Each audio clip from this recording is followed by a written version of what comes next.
ಉತ್ತರ ಕರ್ನಾಟಕದ ಹಲವೆಡೆ ಸಮರ್ಪಕ ಮಳೆಯಾಗದ ಪರಿಣಾಮ ರೈತರು ಬಿತ್ತಿದ ಬೆಳೆಗಳು ಒಣಗಿ ಹೋಗಿದ್ದು ಪುನಃ ಬಿತ್ತನೆ ಮಾಡಲು ಹಣವಿಲ್ಲದೆ ಸಂಕಷ್ಟಕ್ಕೆ ಸಿಲುಕಿದ್ದಾರೆ. ಹೀಗಾಗಿ ರಾಜ್ಯ ಸರ್ಕಾರ ಕೂಡಲೇ ರೈತರ ಸಾಲಮನ್ನಾ ಮಾಡಬೇಕು ಹಾಗೂ ಬೆಳೆ ವಿಮೆ ಪ್ರೀಮಿಯಂ ಅನ್ನು ಸರ್ಕಾರವೇ ಭರಿಸಬೇಕು ಎಂದು ವಿಧಾನ ಪರಿಷತ್ತಿನ ವಿಪಕ್ಷ ಮುಖ್ಯ ಸಚೇತಕ ಎನ್ ರವಿಕುಮಾರ್ ಆಗ್ರಹಿಸಿದರು. ತಾಲೂಕಿನ ಕುಂಟೋಜಿ ಗ್ರಾಮದ ಬಸವೇಶ್ವರ ದೇವಾಲಯದ ಆವರಣದಲ್ಲಿ ಗುರುವಾರ ರೈತರೊಂದಿಗೆ ಸಂವಾದ ನಡೆಸಿದ ಅವರು ರೈತರ ಅಹವಾಲುಗಳನ್ನು ಆಲಿಸಿ ಮಾತನಾಡಿದರು. ರಾಜ್ಯಾದ್ಯಂತ ಬರ ಪರಿಸ್ಥಿತಿಯ ಅಧ್ಯಯನಕ್ಕಾಗಿ ಬಿಜೆಪಿ ವಿವಿಧ ತಂಡಗಳನ್ನು ರಚಿಸಿ ರೈತರ ಮನೆ ಹಾಗೂ ಜಮೀನುಗಳಿಗೆ ಭೇಟಿ ನೀಡುತ್ತಿದೆ. ಬರ ಪರಿಸ್ಥಿತಿ ಎದುರಾದಾಗ ರೈತರ ಸಾಲಮನ್ನಾ ಮಾಡುವುದು ಸರ್ಕಾರದ ನಿಯಮವಾಗಬೇಕು. ಸರ್ಕಾರ ರೈತರ ಸಾಲಮನ್ನಾ ಹಾಗೂ ಬೆಳೆ ವಿಮೆ ಕುರಿತು ಕ್ರಮ ಕೈಗೊಳ್ಳದಿದ್ದರೆ ಆಗಸ್ಟ್ 13ರಂದು ನಡೆಯುವ ವಿಧಾನಮಂಡಲ ಅಧಿವೇಶನದಲ್ಲಿ ಬಾವಿಗೆ ಇಳಿದು ಪ್ರತಿಭಟನೆ ನಡೆಸಲಾಗುವುದು ಎಂದು ಎಚ್ಚರಿಕೆ ನೀಡಿದರು. ಬರದಿಂದ ಸಂಪೂರ್ಣ ಬೆಳೆ ಕಳೆದುಕೊಂಡ ರೈತರಿಗೆ ಪ್ರತಿ ಎಕರೆಗೆ 50,000 ರೂಪಾಯಿ ಪರಿಹಾರ ಘೋಷಿಸಬೇಕು. ಅಧಿಕಾರಿಗಳು ಕೂಡಲೇ ಜಮೀನುಗಳಿಗೆ ಭೇಟಿ ನೀಡಿ ಬೆಳೆ ನಷ್ಟದ ಸಮೀಕ್ಷೆ ನಡೆಸಿ ಸೂಕ್ತ ಪರಿಹಾರ ಒದಗಿಸಬೇಕು ಎಂದು ಒತ್ತಾಯಿಸಿದರು. ಈ ಭಾಗದ ರೈತರು ಬರಗಾಲದಿಂದ ಜೀವನೋಪಾಯಕ್ಕಾಗಿ ಗುಳೆ ಹೋಗುವ ಪರಿಸ್ಥಿತಿ ನಿರ್ಮಾಣವಾಗಿದೆ. ಆಲಮಟ್ಟಿ ಅಣೆಕಟ್ಟಿನ ಎತ್ತರ ಹೆಚ್ಚಿಸಿ ಈ ಭಾಗದ ಎಲ್ಲಾ ರೈತರ ಜಮೀನುಗಳಿಗೆ ನೀರು ಹರಿಸುವುದು ಸರ್ಕಾರದಿಂದ ರೈತರಿಗೆ ನೀಡುವ ನಿಜವಾದ ನೆರವಾಗಲಿದೆ. ರಾಜ್ಯದ ಕೆರೆಗಳ ಹೂಳು ತೆಗೆದು ಅದನ್ನು ರೈತರಿಗೆ ಉಚಿತವಾಗಿ ಜಮೀನಿಗೆ ಸಾಗಿಸಿಕೊಳ್ಳಲು ಅವಕಾಶ ಕಲ್ಪಿಸಬೇಕು. ರಾಜ್ಯ ಸರ್ಕಾರದ ಗ್ಯಾರಂಟಿ ಯೋಜನೆಗಳು ರಾಜಕಾರಣಕ್ಕೆ ಮಾತ್ರ ಸೀಮಿತವಾಗಿದ್ದು ರೈತರಿಗೆ ಯಾವುದೇ ಪ್ರಯೋಜನವಾಗಿಲ್ಲ ಎಂದು ಟೀಕಿಸಿದರು. ನಿಮ್ಮ ಹೈಕಮಾಂಡ್, ನಿಮ್ಮ ರಾಹುಲ್ ಗಾಂಧಿ, ಪಪ್ಪು ಇವರೆಲ್ಲ ರೈತರಿಗೆ ಏನ್ ಗೊತ್ತು? ಪಪ್ಪುಗೇನಾದ್ರು ರೈತರ ಬಗ್ಗೆ ಗೊತ್ತಾ? ಸೊಪ್ಪಿನ ಬಗ್ಗೆ ಗೊತ್ತಾ? ಹೋಗ್ಲಿ ಆ ಪಪ್ಪುಗೆ. ಇವ್ರು ಏನ್ ಹೇಳ್ತಾರೆ ಅಂದ್ರೆ ಇದರ್ಸೆ ಆಲೂ ಡಾಲು ಉದರ್ಸೆ ಸೋನಾ ನಿಕ್ಲೇಗ. ಏನ್ ಮಾಡ್ತೀರಾ? ಹಿಂಗಿದೆ. ಆದ್ರಿಂದ ನಾನು ಸರ್ಕಾರಕ್ಕೆ ಆಗ್ರಹ ಪಡಿಸ್ತೇನೆ, 1 ಎಕರೆಗೆ 50,000 ರೂಪಾಯಿ ಕೊಡಬೇಕು.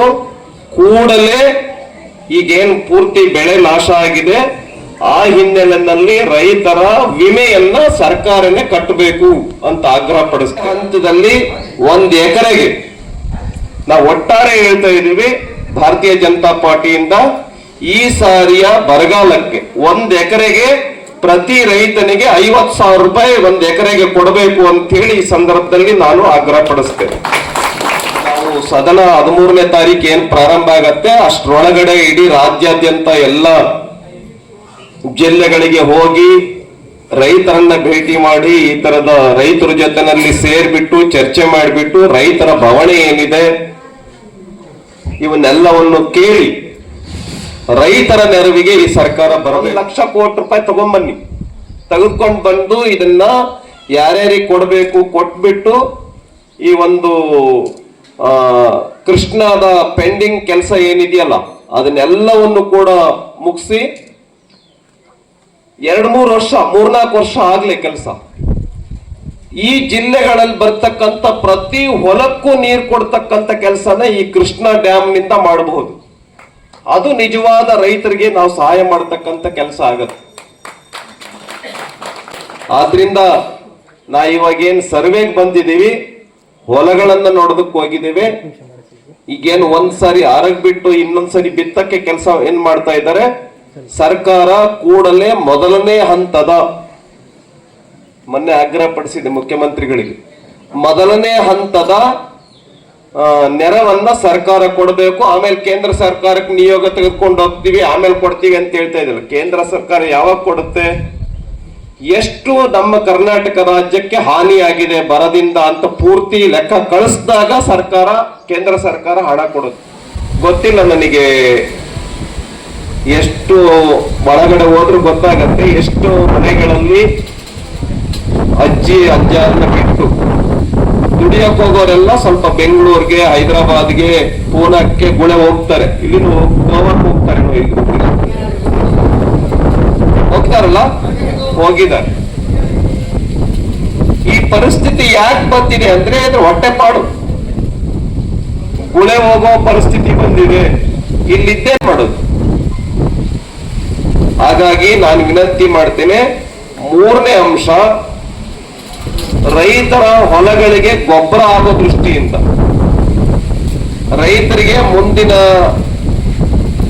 ಜೀವನ ಚೆನ್ನಾಗಾಗೋ ದೃಷ್ಟಿಯಿಂದ ರಾಜ್ಯದಲ್ಲಿ ಎಷ್ಟು ಕೆರೆಗಳಿದೆ ಆ ಎಲ್ಲಾ ಕೆರೆಗಳ ಹೂಳನ್ನು ಎತ್ತಕ್ಕಂತ ಒಂದು ಕ್ರಾಂತಿಕಾರಕ ನಿರ್ಧಾರವನ್ನ ಸರ್ಕಾರ ಮಾಡಬೇಕು. ಅದಕ್ಕೋಸ್ಕರನು ಕೂಡ ಬಾವಿಗಿಳಿದು ನಾವು ಸದನದಲ್ಲಿ ಹೋರಾಟ ಮಾಡ್ತೀವಿ. ರಾಜ್ಯದಲ್ಲಿ ಎಲ್ಲ ಕೆರೆಗಳ ಹೂಳನ್ನು ಎತ್ತಿ ನೀವು ಅವ್ರದ್ದು ಕೊಡಿ, ಅವ್ರ ಹೊಲಗಳಿಗೆ ಹಾಕೊಳ್ಳಿ ಆ ಮಣ್ಣನ್ನು, ಆ ಹೂಳನ್ನು.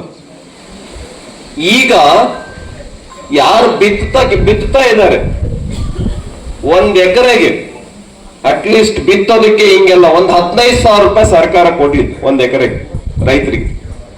ಸರ್ಕಾರ, ನಾನು ಆಗ್ರಹ ಪಡಿಸ್ತೇನೆ, ವಿಮೆಯನ್ನ ಕಟ್ಟಲೇಬೇಕು. ಕಟ್ಟದೆ ಹೋದ್ರೆ ನಾವು ಸದನದಲ್ಲಿ 13ನೇ ತಾರೀಕು ಏನ್ ಸದನದಲ್ಲಿ ಇದೆಯಲ್ಲ, ನಮ್ಮ ಐವಳೆ ಸಾಹೇಬ್ರು ಮತ್ತು ನಮ್ಮ ನಿರಾಣೆ ಸಾಹೇಬ್ರು ಇದ್ದೇವೆ, ಸದನದಲ್ಲಿ ಬಾವಿಗೆ ನಿಂತ್ಕೊಂಡು ಅಲ್ಲಿ ಧರಣಿ ಮಾಡ್ತೇವೆ. ನೀವು ವಿಮೆಯನ್ನ ಸರ್ಕಾರ ರೈತರ ಪರವಾಗಿ ಕಟ್ಟಬೇಕು. ರೈತರ ಸಾಲ ಮನ್ನಾ ಮಾಡಿ. ಯಾಕೆ ಮನ್ನಾ ಮಾಡಬೇಕು ಅಂತ ಅಂದ್ರೆ, ನಾವು ಬಿತ್ತಿದ್ವಿ, ಬೆಳೆ ಬಂದಿದ್ರೆ ನಾವು ಕೇಳ್ತಾ ಇರ್ಲಿಲ್ಲ. ಒಂದು ಪಾಲಿಸಿ ಮಾಡ್ಬಿಡ್ಬೇಕು, ಬರ ಬಂತು ಅಂದ್ರೆ ಸಾಲ ಮನ್ನಾ ಮಾಡಬೇಕು. ಇದನ್ನ ಬರೆದಿಟ್ಕೊಂಡ್ಬಿಡಿ, ನಿಯಮನೆ ಮಾಡಬೇಕು.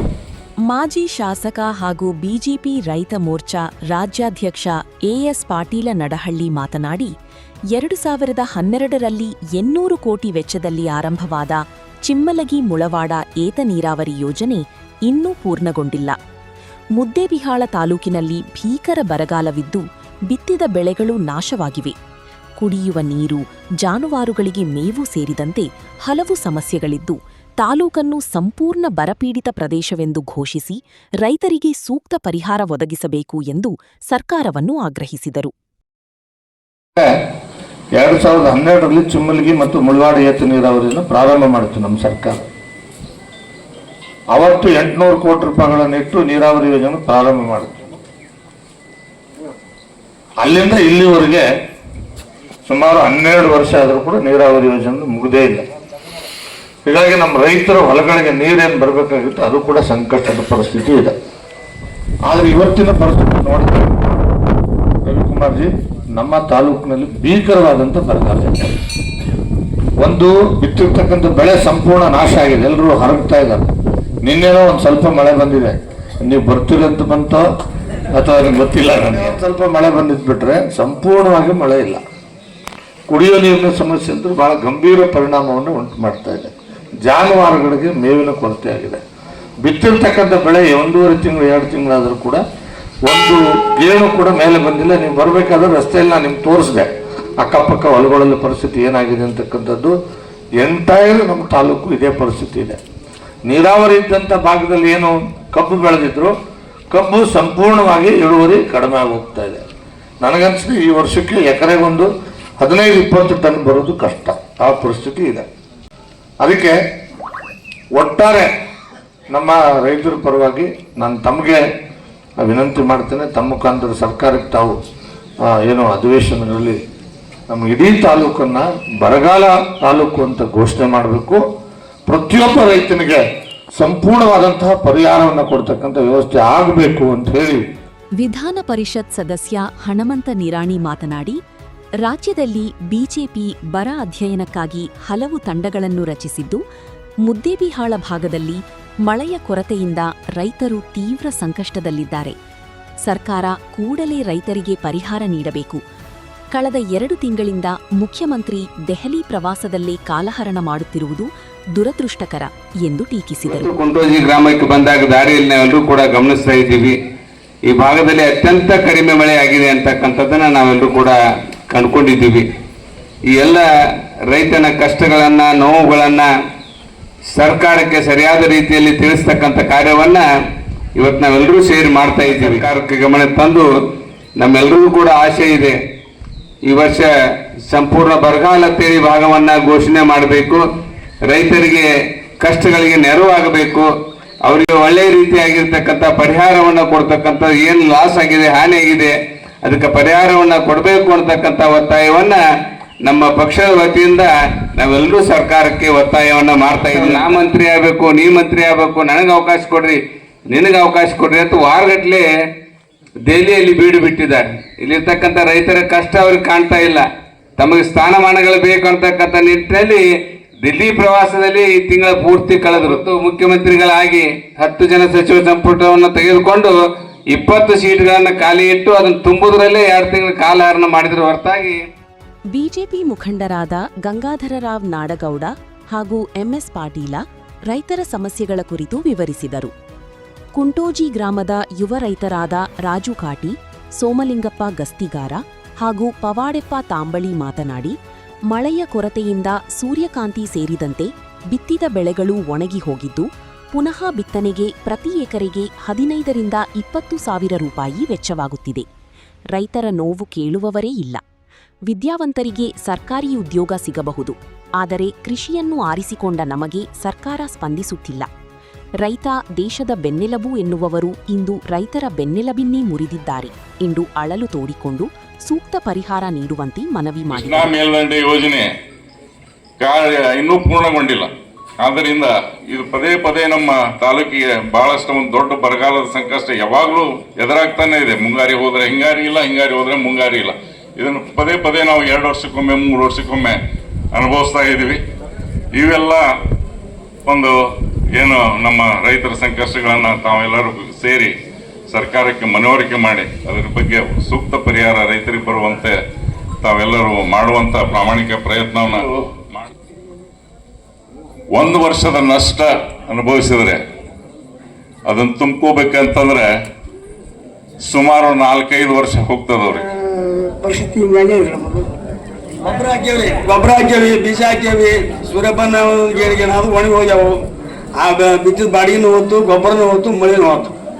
ಈ ಕೈಲಿ ಹಾಳು ಮಾಡ್ಕೊಂಡು ಕೂತ್ಬಿಟ್ಟೆ ನಾವು. ಏನಿಲ್ಲ, ಮ್ಯಾಗ ನೋಡಿದ್ರೆ ಮುಗಿತು. ಹಿಂಗೆ ನಮ್ಮ ಪರಿಸ್ಥಿತಿ ನಮ್ದು ಆಗಿದ್ರೆ ಇಂಟಿ ಕೈ ಸೂರ್ಯಪಾನ ಹಾಕ್ಯಾರ. ಸೂರ್ಯಪಾನ ಹಾಕಿದ್ರು ಹತ್ತಿ ಹಾಕಿದ್ದಾರೆ.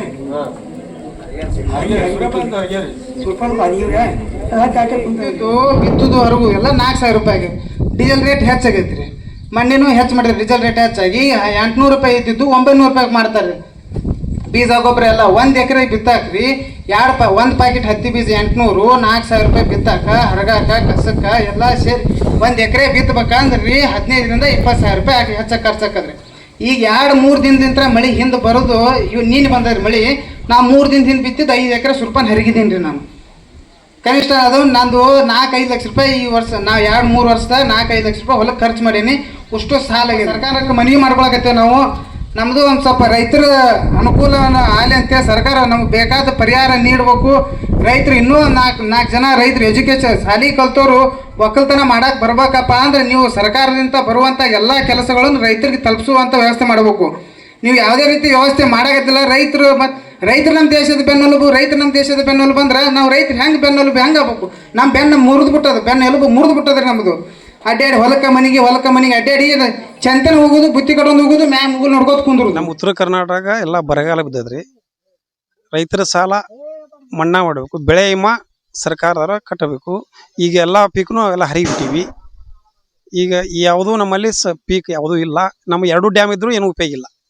ನೀರು ಬಿಡಾಕೂ ಇಲ್ಲ, ಏನೂ ಇಲ್ಲ. ಈಗ ಕರೆಂಟ್ನೂ ಸಮಸ್ಯೆ ಅದ.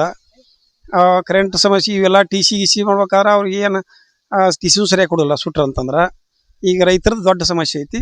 ಅದನ್ನು ರೈತರವರು ಸರ್ಕಾರದವ್ರು ಎಚ್ಚೆತ್ಕೊಂಡು ರೈತರ ಸಾಲ ಮನ್ನಾ ಮಾಡಬೇಕು. ಮಳೆಗಾಲ ಕೈ ಕೊಟ್ಟದ.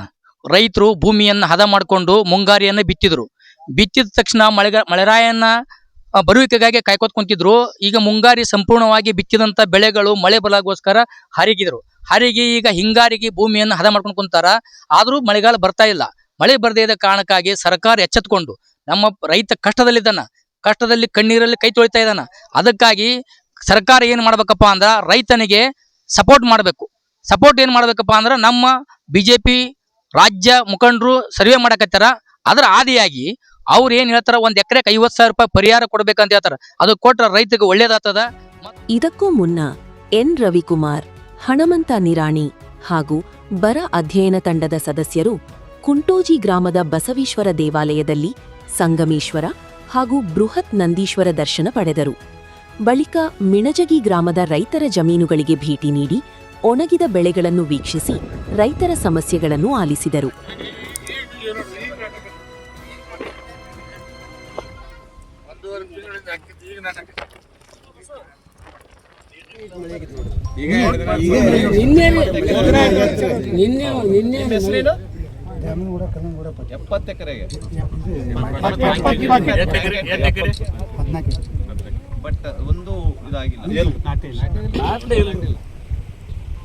ಸ್ವಲ್ಪ ಹಸಿ ಮುಂದೆ ಮಳೆ ಆತಂದು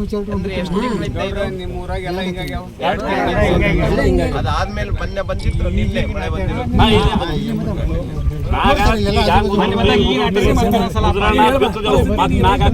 ಬಿಜೆಪಿಯ ಬರ ಅಧ್ಯಯನ ತಂಡದ ಸದಸ್ಯರಾದ ರಾಯಭಾಗ ಶಾಸಕ ದುರ್ಯೋಧನ ಐಹೊಳೆ, ಬೆಳಗಾವಿ ವಿಭಾಗದ ಸಹ ಪ್ರಭಾರಿ ಬಸವರಾಜ ಯಂಕಂಚಿ, ಬಿಜೆಪಿ ಜಿಲ್ಲಾಧ್ಯಕ್ಷ ಗುರುಲಿಂಗಪ್ಪ ಅಂಗಡಿ, ಮಂಡಲ ಅಧ್ಯಕ್ಷ ಜಗದೀಶ ಪಂಪಣ್ಣವರ್, ಬಿಜೆಪಿ ಎಸ್ಸಿ ಮೋರ್ಚಾ ರಾಜ್ಯ ಪ್ರಧಾನ ಕಾರ್ಯದರ್ಶಿ ಉಮೇಶ ಕಾರಜೋಳ, ಪಕ್ಷದ ಮುಖಂಡರಾದ ಮಲಕೇಂದ್ರಗೌಡ ಪಾಟೀಲ, ಕೆಂಚಪ್ಪ ಬಿರಾದಾರ, ಮುತ್ತು ಅಂಗಡಿ, ಗುರುನಾಥ ದೇಶಮುಖ ಕೇಸಾಪುರ, ಸಂಗಮೇಶ ಕರಭಂಟನಾಳ, ಶಂಕರಗೌಡ ಶಿವಣಗಿ ಕಂದಗನೂರ, ಸಂಗನಗೌಡ ಬಿರಾದಾರ, ಗಿರೀಶಗೌಡ ಪಾಟೀಲ ಹಿರೇಮುರಾಳ, ರವೀಂದ್ರ ಬಿರಾದಾರ, ಸಂಗಮ್ಮ ದೇವರಳ್ಳಿ, ಸಂಗಮೇಶ ಹತ್ತಿ, ಲಕ್ಷ್ಮಣ ಬಿಜ್ಜೂರ, ಸಿದ್ದರಾಜ ಹೊಳಿ, ಸಂಗಮೇಶ ಗುಂಡಕನಾಳ, ಗುರುಲಿಂಗಪ್ಪ ಸುಲ್ಲಲ್ಲಿ ಸೇರಿದಂತೆ ಹಲವರು ಇದ್ದರು.